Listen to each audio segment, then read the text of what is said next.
This is the second part in a video series for Beginner's Endgame in Black Desert Online, or BDO, an MMORPG. In this video, we will look at the three types of income generation: active, semi-active, and passive. This will involve looking at grinding, gathering, and processing, and the contribution point system, or CP system, workers and lodging, node investments, manufacturing, and the marketplace. The primary focus of this video is to understand the unique and complex marketplace system that BDO has, and how to make silver from it, and achieve our endgame goal of buying awesome gear off the marketplace. One unique aspect to BDO is a deep marketplace system. Of those MMOs that have a crafting system to begin with, I feel like BDO has the deepest economy. And while it might be the most complex system I have seen in an MMORPG, it is overall quite stable. In BDO, there are three methodologies to make money: active, grinding, semi-active, gathering and processing, and passive, the CP system, and AFK fishing. We will now look at each of these separately, but focus more on the passive income generation. In the first video in this series, I discussed grinding, which is linked in the video description and linked at the end of the video. To expand on active money making by grinding, I will discuss several points. Once you get to level 56, Pirates is one of the best places to grind for experience. And if you have high enough trading skill, Master 2 Trader, you can turn in the coins, and you can make around 10 million silver an hour from grinding Pirates. If your trading skill isn't as high as that, you can get around 6 million silver per hour. To do this in a party, you need about 115 attack power and about 180 DP. To solo this, you need to have 170 AP and 200 DP. I think Sawsons is an easier grind at 56, especially since your AP DP won't be as high as you would like to make grinding easier. High level AP people can grind Sawsons at around 9 million silver an hour solo. To do this in a party, you probably have to have about 100 AP and you need to have about 150 DP. To solo it, you need to have about 150 AP and about 180 DP. Valencia mob solo need around 190 to 210 AP. At 150 AP, it's easy to kill Fogans, Naga, and Bashims. Other suboptimal places to grind are Fogans, around 4 to 5 million per hour. They're in the Titan Valley. To solo them, you need about 170 AP and about 210 DP. Mains you can make around 6 to 8 million per hour. And you can make 10 million per hour at night when you clean out the elite bandits.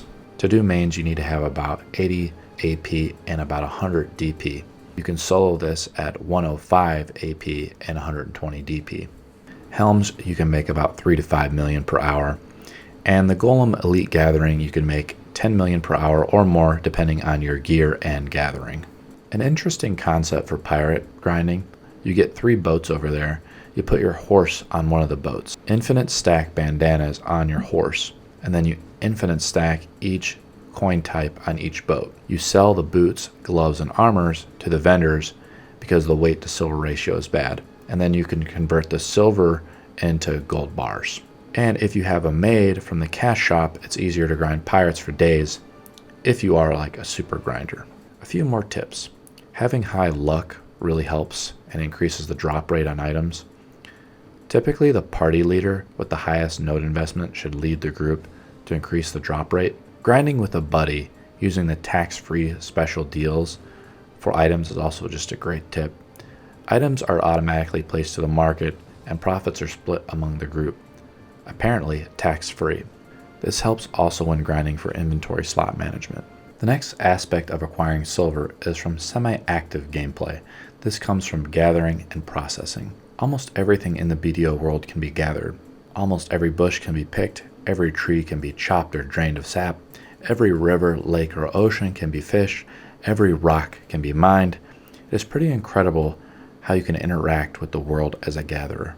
In my opinion, I would say that BDO is very gatherer friendly, and some resources used for manufacturing goods can only exclusively be gathered directly by a player, so this creates an inherent demand for gatherers. These gathered resources can be used in the procurement process to make higher demand goods to be sold onto the marketplace. For example, gathering hides to make fine tough hide by gathering pig, ox, or rhino hide, a rate limiting agent in the production of Grunel gear. Processing is another way to make money by taking raw resources or materials gathered by workers or yourself and procuring them into other usable items. For instance, melting down iron ore into iron shards or chopping wood to make planks. Some players then give these items to workers to turn into trade crates and then ship these crates off to faraway distant cities. For example, Calpheon to Altanova to make more money. My research has proven that this is not a very effective way to make money, but the results are mixed. I simply see it as another way to make money being semi-AFK though. This way to make money is also limited by the amount of weight that you can carry. Workers can process procured materials like turning coal and iron shards into steel. Higher level processing that the player has can also produce more procured items in the process.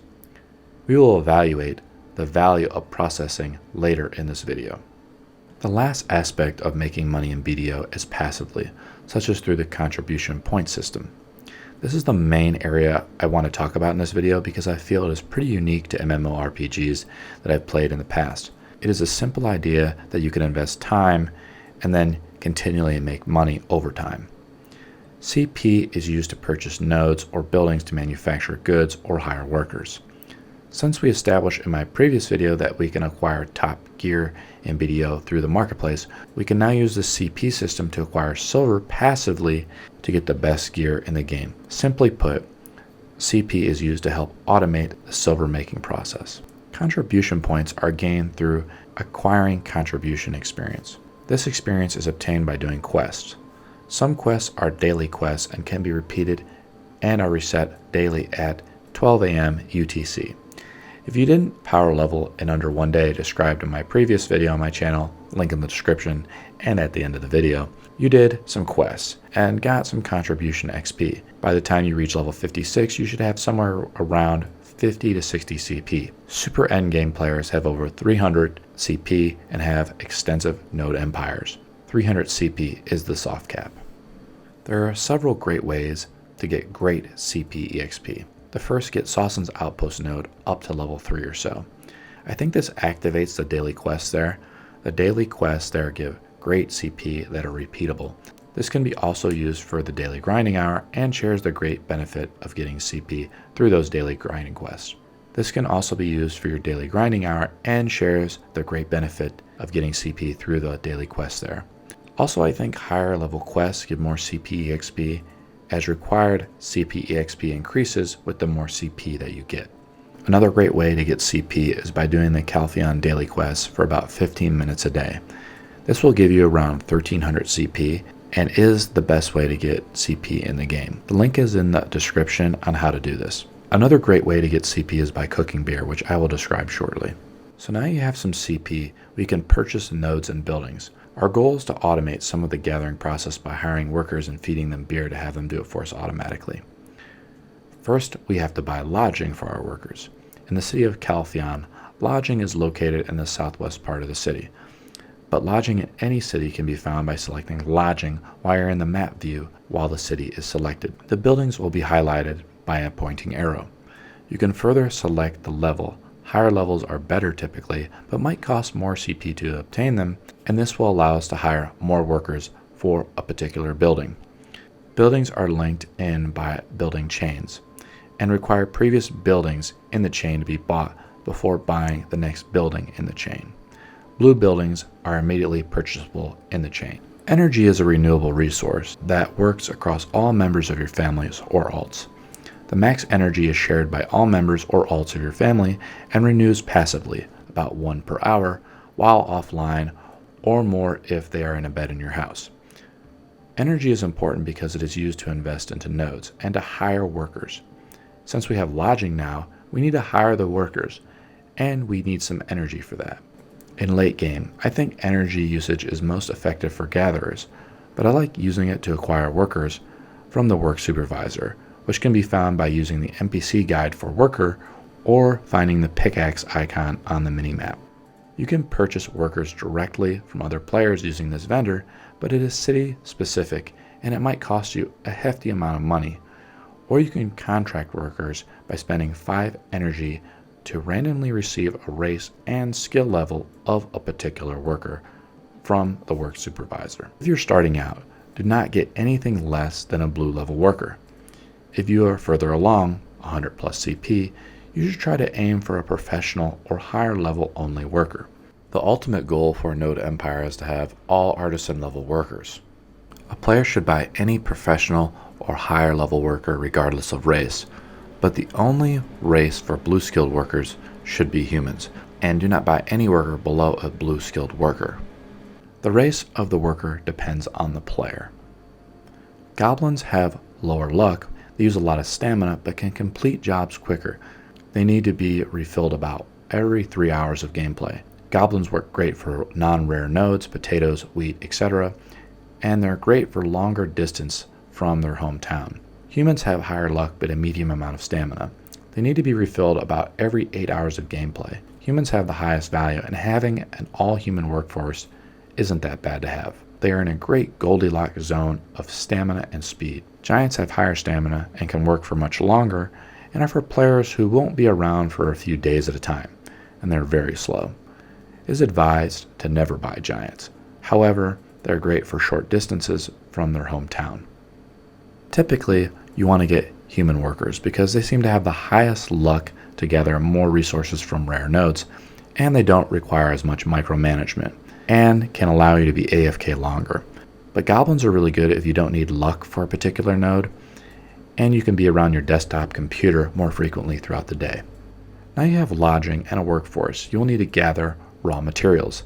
The first thing you should consider when gathering is cereal to cook. Most cities have cereal nearby. Cereal is the rate limiting agent in crafting beer and is barley, wheat, potatoes, sweet potatoes, or corn. Beer requires 5 cereals. The rest of the materials are bought through the cooking vendor: 6 mineral water, 1 sugar, and 2 leavening agents. I am lazy and I buy the 50,000 Calpheon traditional cooking unit to cook, and I can cook around 3,000 cereal with this. However, you can craft better cooking equipment at the level 3 tool workshop if you're more hardcore into cooking. Beer also gives a lot of great byproducts, but is a great way to get more CP from turning in the dish with poorly made ingredients, which gives you 50 CP per 5. 3,000 cereal produced about 180 of these, which translates into 36 turn-ins, or 1,800 CP. Not bad. So now we have created a positive feedback loop to grow our node empire by feeding our workforce and getting more CP in the process to expand into more nodes and buildings. Now you have the CP lodging for the workforce, hired the workers, and can feed them indefinitely to replenish their stamina. It is now time to have them gather raw materials that can be sold onto the marketplace directly or manufactured into some more profitable good. There are a few other videos on the top nodes that you can invest in, and they're linked in the video description, but here is a quick and dirty list of some great resource nodes that you can get. And I use somethinglovely.net/BDO/ to find the nodes using the search bar. Now we have workers gathering materials. We could simply have them sell them to the open market, which is fine, or we could manufacture items, sell them into the market for an even greater profit. See my bank here, the goal is to combine these items to procure them into more profitable items, or to sell the raw materials gathered by the workers onto the market and turn their market price into liquid cash silver. The liquid cash silver can be used to buy the best in slot gear from the marketplace. A few things to note. All goods are priced at the market value. In BDO, there is no trade among players to prevent China gold sellers. Also, the BDO marketplace is somewhat of a socialistic market, meaning the market prices trade within a defined range set by the game's developers. Sometimes these market prices can fluctuate. If items are being sold at the lowest price, sold at the bid, sometimes the price will drop to reach the market equilibrium price. If prices are being bought to the max, bought at the highest ask, then the market prices might go higher to reach the market equilibrium price. You can pre-order one item at a time. Some items in the pre-order quantity can only be 1 or even 100, depending on the rarity or demand of the item. A while back, BDO servers in North America merged. Now there is just one marketplace that all channels use. So when you're buying or selling items, all players from North America and all the channels can see the item. When deciding to manufacture items, well, there are many avenues to consider. I will show you what I decided to manufacture based on using this spreadsheet for break-even analysis, and also fits my personal playstyle. Personally, I do not like gathering, and I would rather grind mobs than gather, so some hard-to-create items will simply be too difficult to create because the reagent will be stocked out of the market. Some people, however, would like to gather, which is fine. Workers, for me personally, are the gathering process. With the assistance of bddatabase.net, I'm able to compile the recipes and the quantity of materials used to make any item in the game. Also, if you gather an item, you can trace to see what recipes it's used for, which can be helpful. The first section of the spreadsheet is the raw materials.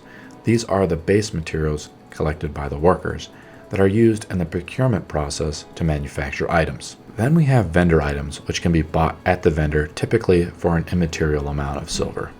Raw materials typically go through 2 steps of procurement to be ready for manufacturing. The next 2 sections of the spreadsheet are just that. But as you can see, sometimes it takes multiple quantities to make a desired item. Excel then uses a sum-ifs function to search for the market price or last price of the item. Then we multiply it by the quantity to get the total cost. The P&L takes the market price or last price we would sell it at, times 0.85, which is 1 minus 0.15, or the 15% tax that we talked about in the previous video. Then we minus the cost to get the P&L. This P&L accounts for the tax we would pay to the market, assuming we have the BDO value pack. I consider beer to be an immaterial cost to the manufacturing process. So we're looking at the cost to make it relative to the cost of just buying it off the market. In other words, is it more profitable to sell the raw materials our worker gathers compared to buying the raw materials directly from the marketplace? Also, it's important to note, based from these calculations, that many procurements are fairly valued. So often processing, while it might have a higher probability to produce additional goods from the reagents, seems to be accounted for in the market price. What I mean to say is, the raw materials are more valuable than the processed items. In other words, the market is already accounting for high-level processing. However, you can still process the items, or you might need to process certain items rather than sell them due to the 15% tax. But it is roughly immaterial based on the opportunity cost on time spent processing than other productive activities, AFK fishing. The next section of the spreadsheet are the workshops that the workers can make an item for me. Each section represents a workshop, and then by each tier or level of the workshop is then shown. Sold items that are marked red means that there is a stock out in the marketplace, or it cannot be bought in the market or has to be pre-ordered. Blue sold items are available, but the market is thin or limited supply of the item. Green sold items means there is ample supply within the market and theoretically can be bought at any time. So using the formula I described above, we can find out if it is profitable to make and sell an item. Certain factors to consider. Your major city where you base most of your family or main from will determine some of the stuff that you can manufacture. I am based out of Calpheon, where I can produce level 2 costumes and high-level horse stables and tier 5 armor, Grunel armor. Other cities you are based out of will offer different items to manufacture that may be unique to the region that you're based in. The resources you gather from workers essentially cut the cost of that particular item to zero. The reason we look at cost is to find if the item is even profitable to sell when we've manufactured it, because we could just buy the reagents off the marketplace and have our workers just make the item for profit without gathering from the node itself. Sometimes buying the reagents off the marketplace is practical with reagents that can only be strictly gathered by players. If an item is profitable, you can manufacture it immediately as long as you can buy any missing reagent off the market. When selling an item when it is not being sold at the minimum price, you can sell it 1 silver below the lowest price in the market. Since people are forced to buy the lowest price item, it will push your item to the first in the selling queue. Typically, you will have to check your computer about every 8 hours to feed workers and to refresh the job queues.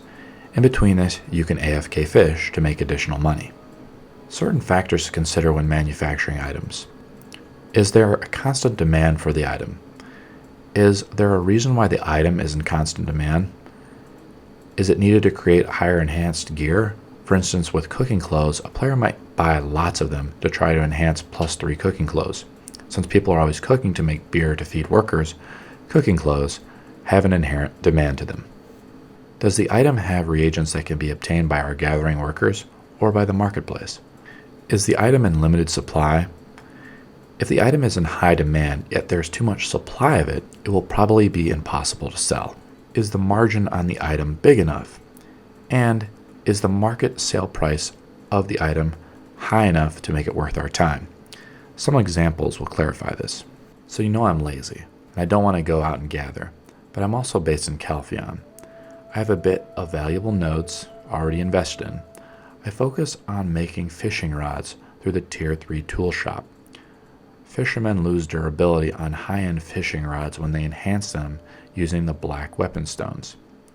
To replace this durability, they need to use other fishing rods.